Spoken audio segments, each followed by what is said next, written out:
That's the trick, isn't it? It's finding what you love to do. I mean, we talk about hard work all the time. It's like, man, if you got to get up every single morning and remind yourself how hard you need to work, you probably need to choose a different profession. Because that shouldn't be there. I wake up in the morning excited to get to it. If I'm not training, I'm missing it. I'm not watching a game of basketball, I miss it. There's no place I'd rather be. And if you have that feeling, then you're truly doing what God has put you on this earth to do. I think the best way to prove your value is to work. Is to learn, is to absorb, to be a sponge. You always want to outwork your potential. As hard as you believe you can work harder than that. And that's what I tried to do when I first came in the league. So like every day in practice for me was really trying to annihilate everybody that I was playing against. Because I wanted to prove you don't need to babysit me.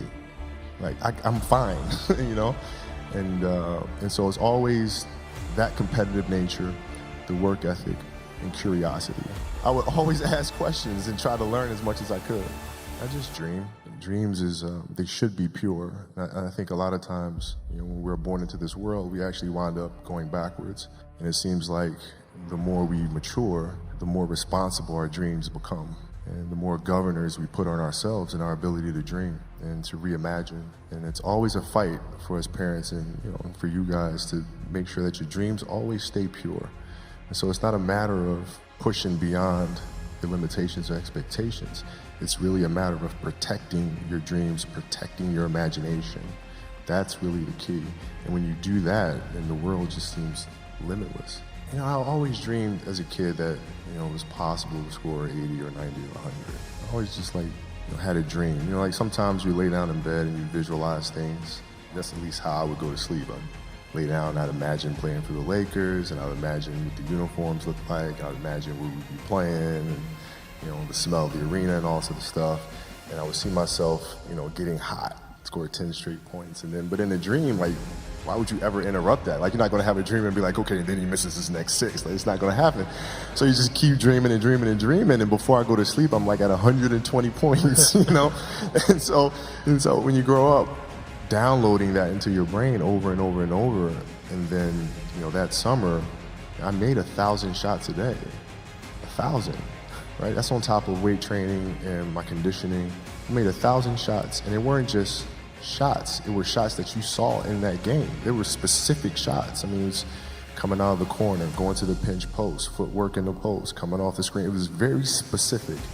So when you download that into your system and you go out in the court and you're just executing things that you've done thousands of times before, and you have that dream, then that becomes possible. My philosophy was a very simple one, and this is where I think film plays a big part of my life. Rudy was one of my favorite films growing up. After watching that film, I come to understand if I could work that hard every day, being blessed with the physical tools that I have, what would my career be?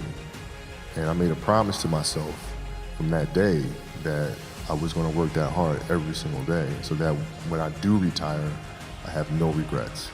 And that was the most important thing for me, is to leave no stone unturned, get better every single day. And if I lived that way, then over time, I'd have something that was beautiful. But that was my philosophy. It seems like a pretty simple one, but if you live your life to just get better every single day and do that for 20 years, what do you have? Because I love doing it. It's that simple. You have to sit and ask yourself what is truly going to get you up in the morning, what's going to keep you up at night. When you find what that answer is, you stay true to that. I think that if we focus on one thing and do that one thing exceptionally well, we won't fail at that one thing. So sometimes you got to put the other stuff to bed and focus on what you believe is the core of the company. And that always starts from what you love to do the most. My question for you is, what did you know and learn at the end of your career that you wish you knew at the beginning?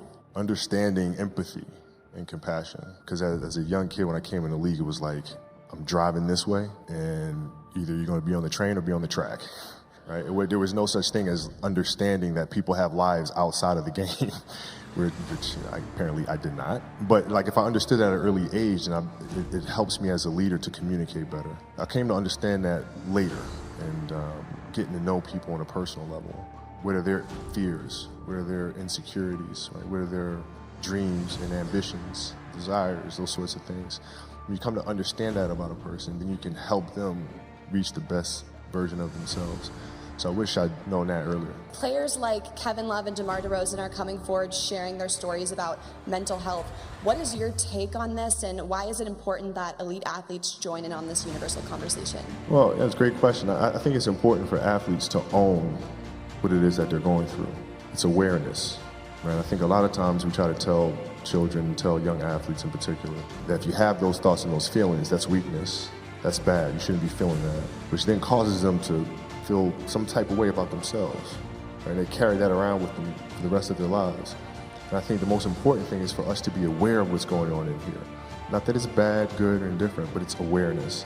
And once you're aware of it, then you can choose to walk hand in hand with it, or you can choose to fight it, but you're making that decision. If you just can constantly bury that in the distance, then it starts festering, and it comes up in different ways. It manifests itself in different ways.